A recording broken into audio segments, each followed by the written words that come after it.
Salut les amis, c'est Jean. Ici, on va voir quelque chose ensemble que tout le monde veut savoir et c'est comment on achète sa première propriété locative. Qu'est-ce qu'on cherche? Combien d'argent on a besoin exactement? Qu'est-ce qu'on fait? Comment est-ce qu'on sait si c'est un bon investissement ou pas? Alors éclatez-moi le bouton j'aime, car si vous n'avez pas encore appuyé sur le bouton j'aime, assurez-vous d'exploser ce bouton parce que dans cette vidéo, ça va vraiment être un guide étape par étape pour acheter votre première propriété locative et ensuite, à partir de là, vous pourrez faire vos propres recherches. Et d'ailleurs, si vous voulez vous aussi commencer dans l'investissement immobilier, je vous offre aujourd'hui une vidéo formation qui s'appelle « Comment acheter son premier bien immobilier ». Le lien se trouve juste en dessous de cette vidéo. Vous n'avez qu'à cliquer, mettre votre meilleure adresse mail et vous pourrez directement commencer à vous former gratuitement.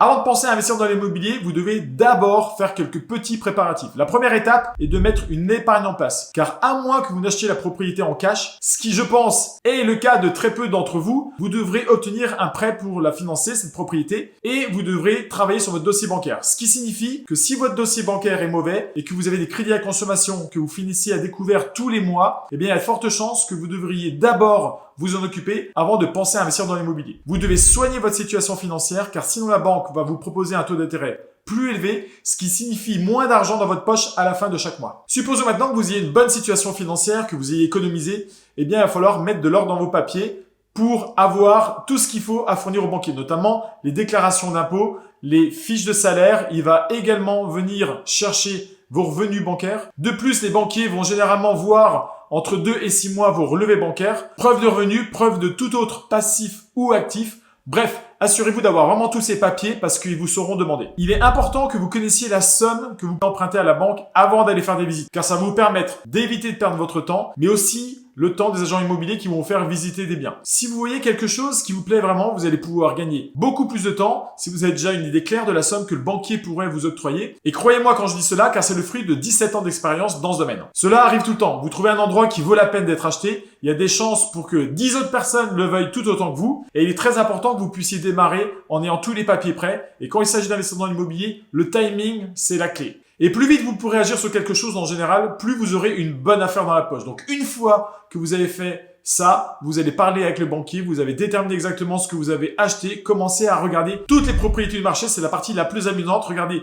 tout ce que vous pouvez dans votre fourchette de prix et augmentez d'environ 15% les tarifs. Et allez voir également les propriétés 15% plus chères que votre budget initial pour avoir des points de comparaison. Plus vous voyez de propriétés, mieux c'est quand il s'agit d'acheter de l'immobilier. Je vois absolument tout le marché quand je vais investir. Je vais aller voir de 30 à 60 biens dans toute la région. Et de cette façon, je sais quand j'ai une bonne affaire en face de moi. Et une fois que vous avez commencé à voir plus de 25, 30 propriétés, vous saurez exactement pourquoi le prix est tel qu'il est, quelles améliorations sont raisonnables, quelles améliorations ne sont pas intéressantes, quel est le prix de telle ou telle chose. Vous aurez une très bonne compréhension une fois que vous aurez vu plus de 30 propriétés. Tant que vous n'avez pas vu beaucoup de maisons sur le marché, vous pouvez voir l'affaire parfaite, mais vous n'allez pas la reconnaître parce que vous n'avez rien d'autre à quoi la comparer. Certaines personnes peuvent recommander d'acheter hors de la région.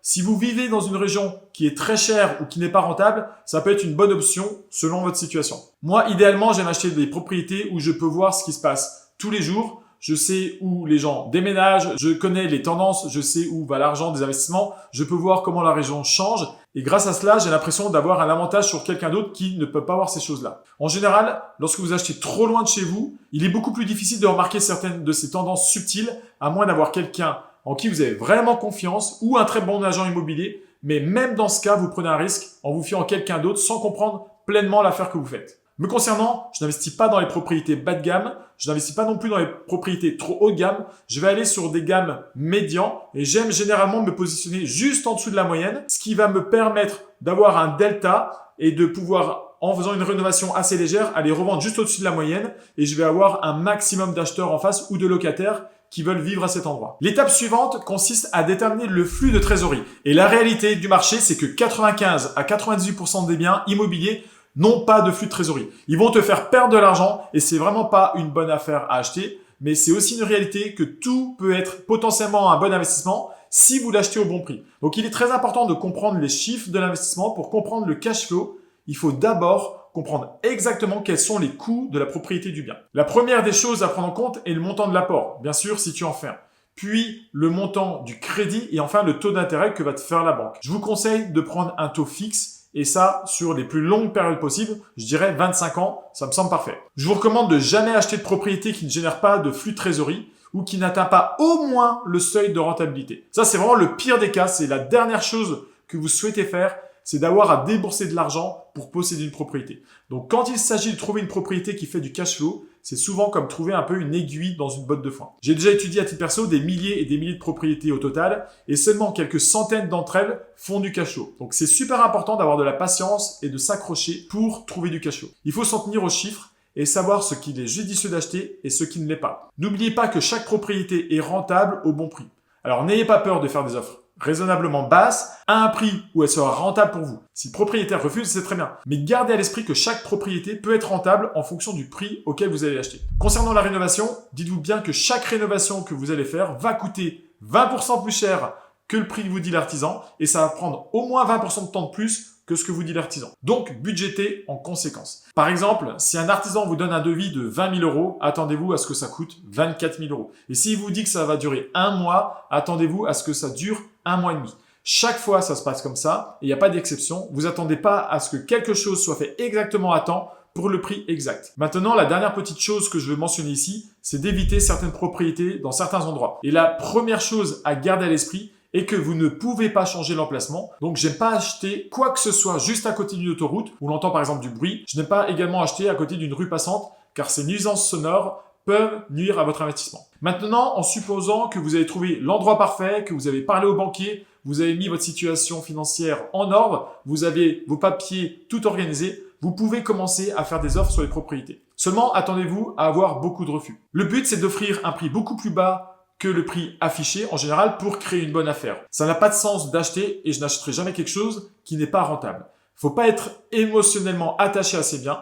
Donc, vous prenez rien personnellement, vous regardez littéralement seulement les chiffres et quand les chiffres sont bons, allez-y, foncez. Autre point, il est préférable de travailler avec un agent immobilier très compétent qui connaîtra tous les tenants et les aboutissants du contrat et les meilleures stratégies de négociation en fonction de cette affaire spécifique et qui pourra vous aider énormément. Pour trouver un bon agent immobilier, il faut idéalement utiliser bouche à oreille. Ça, c'est un de mes moyens préférés pour rencontrer différents agents immobiliers. Mais il va falloir aussi savoir à quelle vitesse ils vous répondent. Si vous leur envoyez un texto, est-ce qu'ils vous répondent immédiatement ou est-ce qu'ils vous ont répondu le lendemain? Si vous essayez de les appeler, est-ce que ça prend des heures pour pouvoir les joindre ou est-ce qu'ils décrochent à la deuxième sonnerie? Je vois tellement d'agents immobiliers qui prennent des jours à répondre que ça n'a pas de sens. Un autre conseil que je peux vous donner, c'est judicieux de payer un peu plus cher un bien situé dans un quartier très sympa plutôt que d'essayer d'avoir une affaire exceptionnelle dans un mauvais quartier. Je paierai certainement plus cher pour la qualité, la tranquillité d'esprit et la facilité de transaction et je paierai généralement un peu plus pour un quartier plus agréable que pour un quartier plus bas de gamme afin d'économiser de l'argent et d'avoir affaire à des locataires plus risqués et sujets à des problèmes.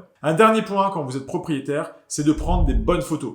Beaucoup de propriétaires ne le font pas. Ils prennent des photos pourries avec leur téléphone portable et souvent les salles de bain par exemple sont floues. Il n'est pas étonnant qu'ils puissent pas tirer le meilleur prix pour l'endroit. Je vous recommande fortement de payer pour des photos de professionnels qui vont donner à votre propriété un aspect incroyable. Peu importe si vous louez votre propriété 600 € par mois ou 10 000 € par mois. Prenez des belles photos et assurez-vous que si quelqu'un vous contacte pour visiter le bien, vous puissiez le faire rapidement. Répondre immédiatement, c'est la clé pour trouver des locataires. Parce que quand les locataires cherchent, ils sont souvent dans l'instant. Ils veulent le voir tout de suite et ils sont excités. Donc si ça vous prend quelques jours déjà pour répondre à ces gens, en général, ils auront trouvé quelque chose d'autre. Donc vous voulez pas rater ça et surtout si vous voulez essayer de louer au prix fort, c'est facile de prendre son téléphone et de répondre aux gens et d'être en mesure de leur montrer le bien dès qu'ils veulent le voir. De toute façon, plus vous ferez de transactions, plus vous allez vous améliorer et plus vous serez à même de choisir et de trouver les bonnes affaires. Vos investissements ne vont pas se transformer en un empire de plusieurs millions de dollars du jour au lendemain, ça c'est irréaliste, mais c'est tout à fait réalisable en l'espace d'une dizaine d'années d'acheter une dizaine de biens immobiliers et de devenir financièrement indépendant. D'ailleurs, si vous voulez commencer l'investissement immobilier maintenant, je vous offre une formation vidéo qui s'appelle « Comment acheter son premier bien immobilier ». Le lien se trouve juste sous la vidéo, vous n'avez qu'à cliquer, mettre votre meilleure adresse email et vous pourrez directement commencer à vous former gratuitement. Merci beaucoup d'avoir regardé cette vidéo. Si vous avez aimé, faites-moi exploser le bouton j'aime. N'oubliez pas de vous abonner et si vous voulez voir plus de vidéos sur l'immobilier, vous savez ce qu'il vous reste à faire, activez les clochettes. Je vous dis à très bientôt, salut.